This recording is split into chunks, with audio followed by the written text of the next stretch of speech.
तेरे आर नू परिवार नू इस घर दे लाणेदार नू वधाइयां जी।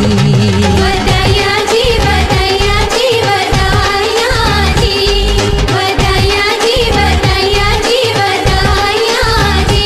गावण पैणा ते परजाइयां रल मिल शगन मनावण आइयां। गावण पैणा ते परजाइयां रल मिल शगन मनावण आइयां।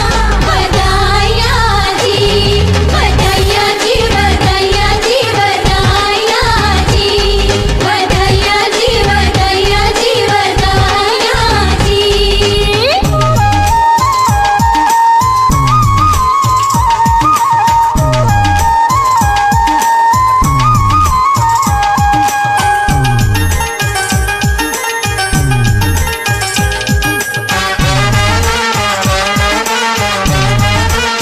वधाइयां जी वधाइयां जी वधाइयां